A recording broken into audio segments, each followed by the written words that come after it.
Assalaamu calaykum waraxmatullaahi wabarakaatu. YouTube channelka la socotiin waa Maslax Sacco. Maanta muuqaalkani waxaan rabaa inaan uga hadlo afar qaabood aad ugu baran karto luqadda Ingiriiska. Please waxaan ka codsanayaa muuqaalkan inaad ila dhamaystid ilaa iyo dhamaadka si aad ugu faa'iidaysato. Afartan shay aan kuu sheegi doono number 1 waxaa ka mid ah inaad leedahay self confidence. Number 2 Netflix. Number 3 waxaa waayo Duolingo. Number 4 podcasting. Afartan shay aan kuu sheegay waa afar runtii aad iyo aad muhiim u ah haddii aad waqti geliso ama juhdi aad ku bixiso runtii aad ka faa'iidi doontid haddii la yiraahdo. oo waxyaabo horaan aan usoo tijaabiyey xaqiiqdoona aan soo arkay waaye. hal haddaan u dul istaagno waxaan ka soo bilaabaynaa insha Allah self confidence. Self confidence waa waxyaabaha muhiimka ah ee mar waliba qofka bini'aadamka uu rabo inuu heer sare gaaro looga baahan yahay inuu la yimaado.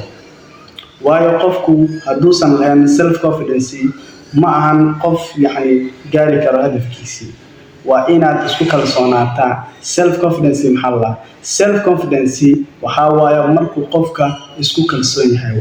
haddii ay kalsooni ay jirto oo naftaada ay ku kalsoon tahay xaqiiqdii waxa waayo inaad baran karto luqadda Ingiriiska. Self confidence markaan leenahay meelo badan ayaa looga baahan yahay qofku inuu la yimaado. tusaale kale markaan ka soo qaadno waxaa laga yaabaa inaad aad ku hadasho luqadda Ingiriiska but aadan ku hadli karin. ay kugu jirto cabsi ama aad leedahay haddaad ku hadasho luqaddan ama lagu qoslaa ama saan ugu yeelaa dad aad ka cabsanaysid. marka haddaad leedahay laakiin kalsooni ku filan haddaad leedahay xaqiiqdii waad baran kartaa luqadda Ingiriiska. tan labaad Netflix waa bar inta badan la soo dhigo filimiin qaybahooda kala duwan. filmaantaasi ama aflaantaasi waxay ku baxaan luqadda Ingiriiska. qaab kala duwan ayaa loo soo dhigaa. qaar waxay ka hadlayaan jacayl, qaar waxay ka hadlayaan dagaal. mid kastaba qaab kala duwan ayay ka turjumaan.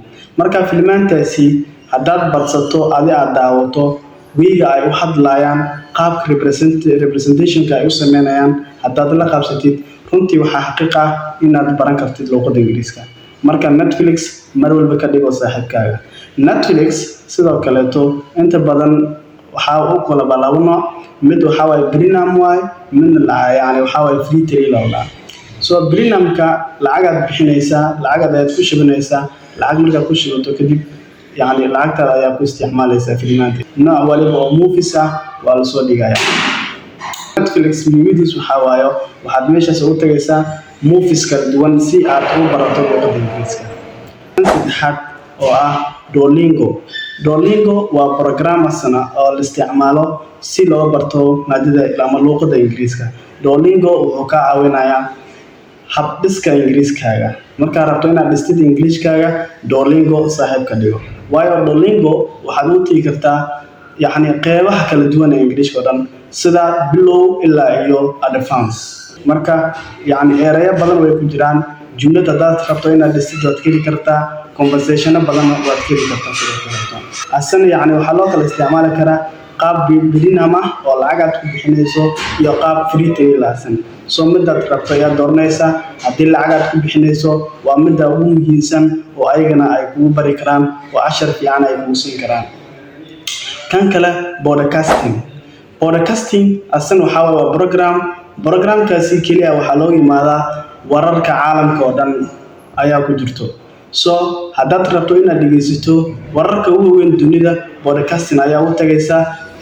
wararkan waxay ku baxayaan luqadda Ingiriiska ayay ku baxayaan dhammaantoodaba.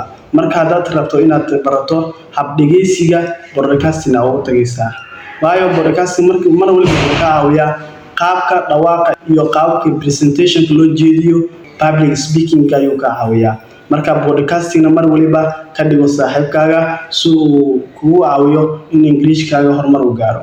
marka guys waa afar shay oo la hubo oo haddaad isku daysho ama haddaad waqti aad geliso aad ku baran karto luqadda Ingiriiska marka waxaan ka rajaynayaa inaad la joogtay fadlan like and share to dhankaaga haddii channelka ku cusubtaan subscribe waa dhankaaga insha Allah. Assalaamu calaykum wa rahmatullahi wa barakaatuh.